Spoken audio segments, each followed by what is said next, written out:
Dalai Lama at 90. Dalai Lama at 90-year-old. What an incredible destiny for Lamau Dondrav, a boy born in Taksar, in a remote hamlet of Amdo province in the northern eastern Tibet. At the age of 4, Tenzin Gyatso was recognized as the reincarnation of the 13th Dalai Lama, and the Tibetans for the incarnation of Avalokitesvara, the Bodhisattva of compassion. He was hardly 15-year-old when the Chinese People's Liberation Army walked unhinged into Tibetan soil.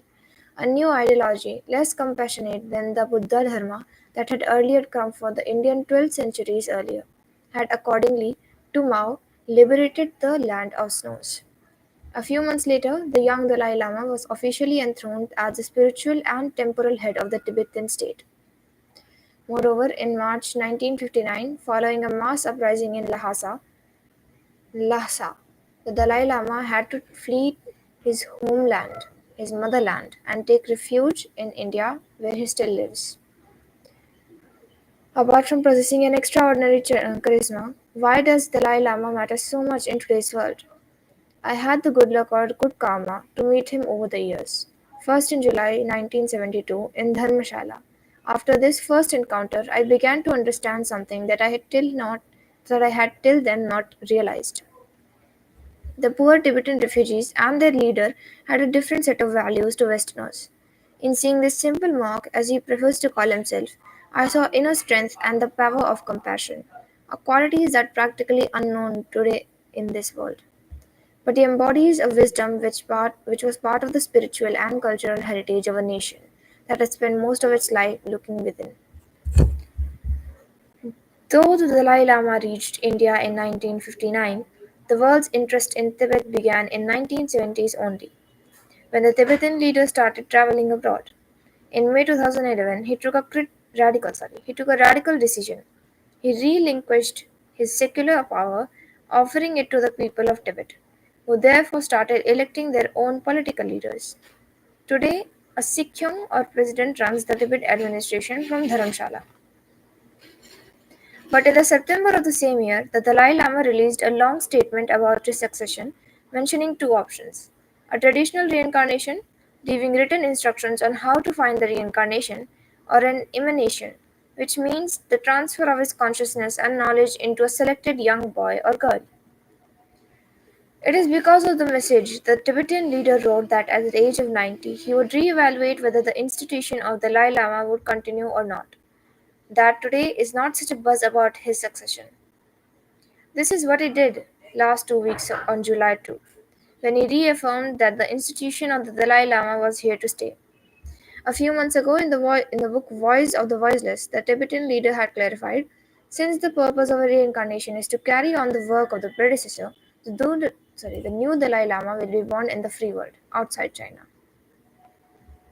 This was certainly a shock for Beijing that expects to control the succession process and the next Dalai Lama. Dalai's recent statement, however, does not give details about the succession. In 2011, he had mentioned two possibilities. Today, he seems to have opted for the traditional reincarnation, that means a gap of 20 years or so before the new Dalai Lama is able to head his people.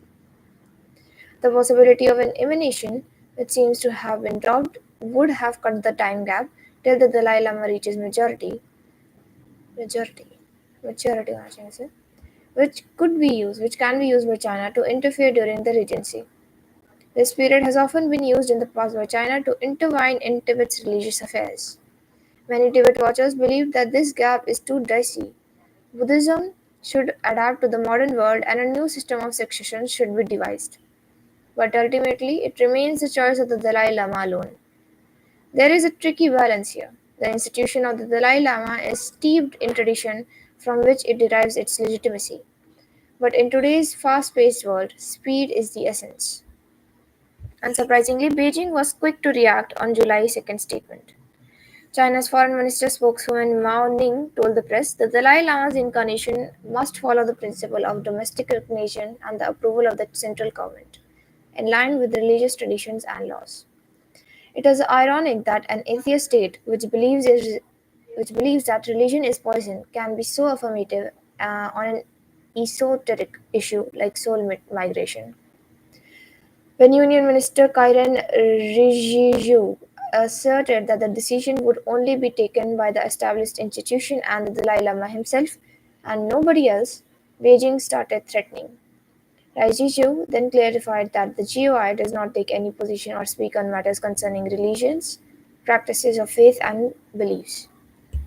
Later, PM Modi wrote from Argentina, I join 1.4 billion Indians in extending our warmest wishes to His Holiness the Dalai Lama on his 90th birthday. Beijing will certainly not leave it at that. Exchanges may soon become nastier and could end with the two Dalai Lamas. But what legitimacy would the communist one have? The 11th Pachan Lama's case is instructive here. The Chinese government foisted its own candidate, devaluing that institution. The point remains that a world in turmoil needs the Dalai Lama. We can only pray for a smooth succession and hope that Dharamshala will provide more details on the succession process in the coming months.